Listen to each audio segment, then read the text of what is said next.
میرے ساتھ مل کے درود پاک پڑھیں، کیونکہ قیامت والے دن رسول اللہ کے قریب وہ شخص ہوگا جو کثرت سے درود پاک پڑھتا ہے۔ اللہم صلی علی سیدنا و مولانا محمد وعلی آلہ و اصحابہ و بارک وسلم۔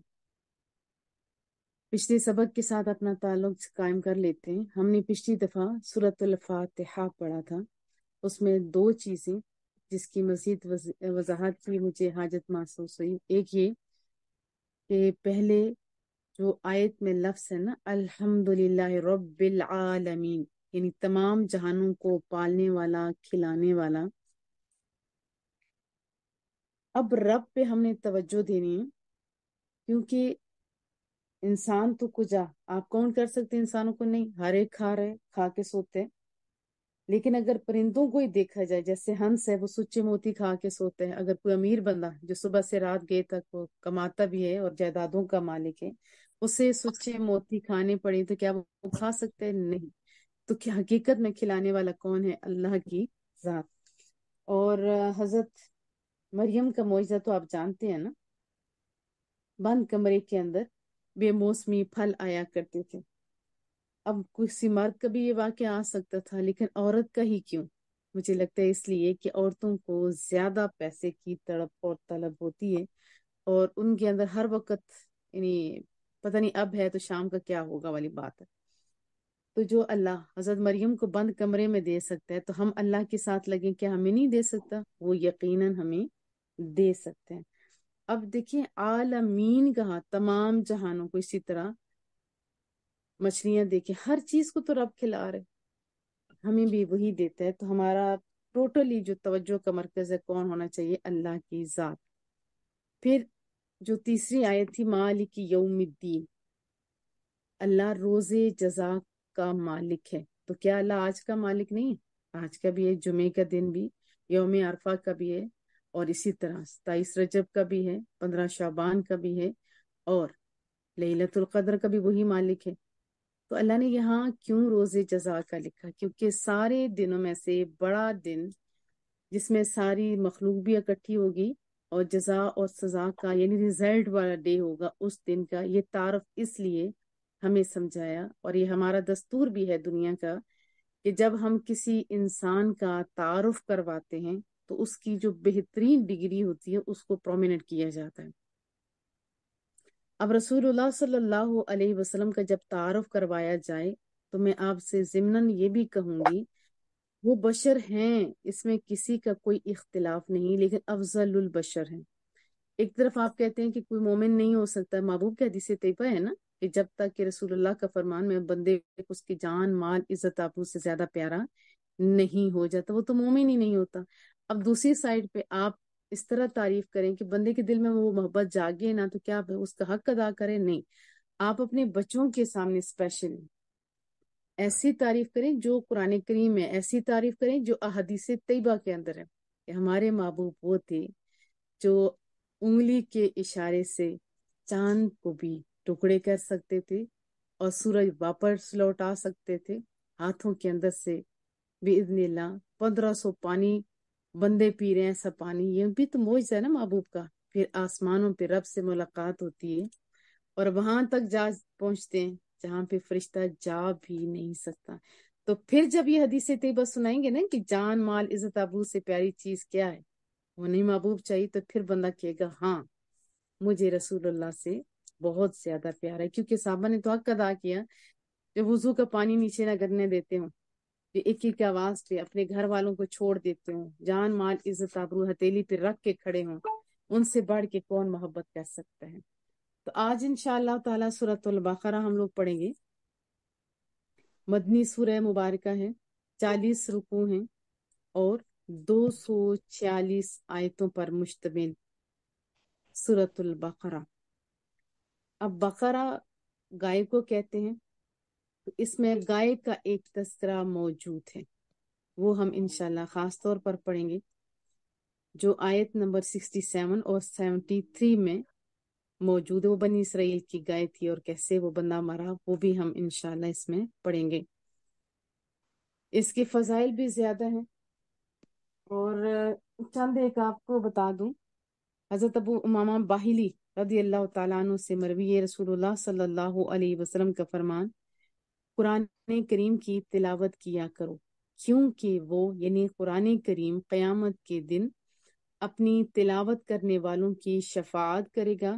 اور دو روشن صورتیں سورۃ البقرہ اور دوسری سورہ آل عمران کے خصوصاً طور پر تذکرہ کیا پڑھا کرو، کیونکہ یہ دونوں قیامت کے دن اس طرح آئیں گی جس طرح دو بادل ہوں، یا دو سائبان ہوں، یا دو اڑتے ہوئے پرندوں کی قطاریں ہوں، اور یہ دونوں صورتیں اپنے پڑھنے والوں کی شفاعت کریں گی۔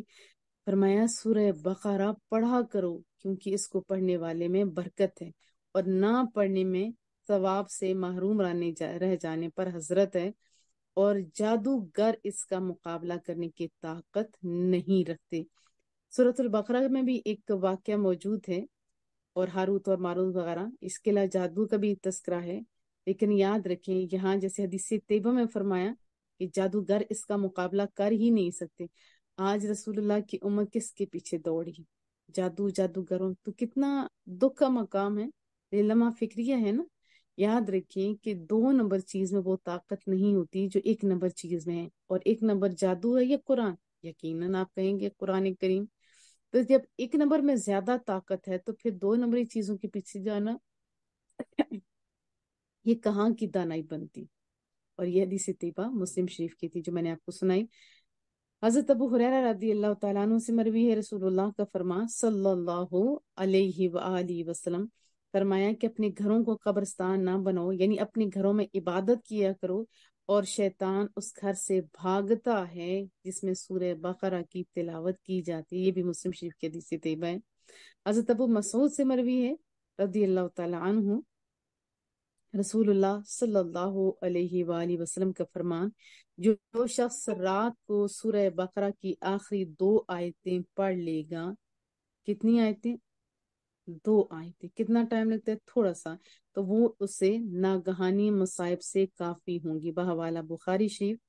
حضرت ابو ہریرہ رضی اللہ تعالیٰ عنہ سے مروی ہے، رسول اللہ صلی اللہ علیہ وسلم کا فرمان، یہ ترمذی شریف میں لکھا ہوا ہے، ہر چیز کی ایک بلندی ہے، اور قرآن کی بلندی سورہ بقرہ ہے۔ اس میں ایک آیت ہے جو قرآن کریم کی تمام آیتوں کی سردار ہے، اور وہ آیت الکرسی ہے۔ اس کی بہت زیادہ فضیلت ہے۔ آپ کوشش کیا کریں کہ ہر نماز کے بعد پڑھا کریں، صبح اور شام اس کو پڑھنے کی خود بھی اور بچوں کو عادت بنائیں۔ اس کی فضائل لکھنے پہ آئے تو کتنی کتابیں لکھی جا سکتی ہیں۔ اور ابھی ایک جو زیادہ فارورڈ ہو رہا ہے وہ یہ کہ رسول اللہ صلی اللہ علیہ وسلم کا آخری ٹائم تھا، اور یہ وہ وغیرہ، ایسی کوئی حدیث طیبہ مروی نہیں ہے۔ ہاں، یہ فضیلت ضرور ہے اس کی، جو اس میں لکھا ہوا ہے وہ رسول اللہ کا فرمان نہیں ہے، وہ فضائل میں ضرور شامل ہوتی ہے، اس کے پڑھنے والے کو بہت ساری کامیابیاں ملتی ہیں۔ اور حضرت سہل بن سعد سعدی رضی اللہ تعالیٰ عنہ سے مروی ہے، رسول اللہ کا فرمان، جس نے دن کے وقت اپنے گھر میں سورہ بقرہ کی تلاوت کی، اب کی تو ایک ٹائم ہے، فرمایا 3 دن تک شیطان اس کے گھر کے قریب نہیں آئے گا، اور جس نے رات کے وقت اپنے گھر میں سورہ بقرہ کی تلاوت کی تو 3 راتیں اس گھر میں شیطان داخل نہیں ہوگا۔ بحوالہ شعب الایمان۔ تو ابھی تک ہم نے کیا سیکھا؟ کہ رسول اللہ کا تعارف کیسے کروانا ہے؟ کہ وہ امام الانبیاء ہیں، معراج کا واقعہ سنانا ہے، اور رب العالمین کے ذہن میں رکھنا ہے، اور اس کے بعد ہم نے اس کا تعارف پڑھا، سورۃ البقرہ کیا فضیلت پڑھی۔ اعوذ باللہ من الشیطان الرجیم، بسم اللہ الرحمن الرحیم، الف لام میم۔ یہ حروف مقطعات ہیں، کہیں 1 حرف ہے، کہیں 2 حرف ہے۔ یہ میں نے آپ کو باقاعدہ کاؤنٹ کر کے تعداد بتائی تھی کہ اتنے حروف سے ابتدا، 2 حروف والی، 4 والی، 3 والی، ایسے کر کے ہے۔ تو یہ جو سورہ مبارکہ ہے اس کے 3 حروف ہیں، الف، لام اور میم۔ ایک تو ذہن میں رہے کہ ان کا ترجمہ اللہ جانتا ہے، اور اس کے محبوب کریم صلی اللہ علیہ وسلم جانتے ہیں۔ اور یہ ہیں تو 3 ورڈ، کیا آپ کو سمجھ آ رہی ہے؟ نہیں، لیکن کیا ایسے بس لکھا گیا؟ نہیں، اس کی بہت ساری وجوہات ہیں جو میں آپ کو بتا چکی ہوں پہلے۔ لیکن محبوب کریم کا اس کے حوالے سے ایک حدیث طیبہ فرمان ہے کہ